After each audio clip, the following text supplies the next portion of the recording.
पुराने समय की बात है। किसी नगर में रोमा और सोमा नामक दो धनी व्यापारी रहते थे। वह दोनों ही अपने धन और वैभव का बड़ा प्रदर्शन करते थे। एक दिन रोमा अपने मित्र सोमा के घर उससे भेंट करने गया।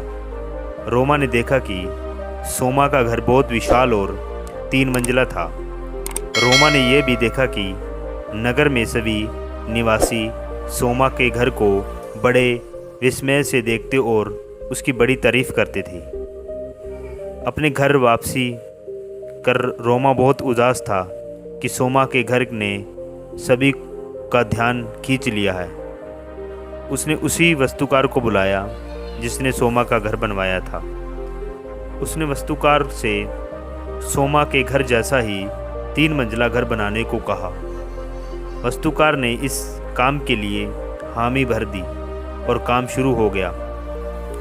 कुछ दिनों बाद रोमा काम का मुआवजा करने के लिए निर्माण स्थल पर गया। जब उसने नींव खोदे जाने के लिए मजदूरों को गहरा गड्ढा खोदते देखा तो वस्तुकार को बुलाया और पूछा कि इतना गहरा खड्डा क्यों खोदा जा रहा है। मैं आपके बताए अनुसार 3 मंजिला घर बनाने के लिए काम कर रहा हूँ, वस्तुकार ने कहा। सबसे पहले मैं मजबूत नींव बनाऊंगा, फिर पहली मंजिल, दूसरी मंजिल और तीसरी मंजिल बनाऊंगा। मुझे इस सबसे कोई मतलब नहीं है, रोमा ने कहा।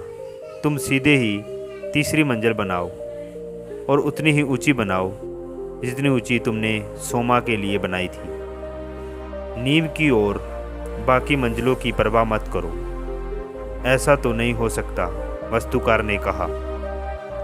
ठीक है, यदि तुम ये नहीं करोगे तो मैं किसी और से करवा लूँगा, रोमा ने नाराज होकर कहा।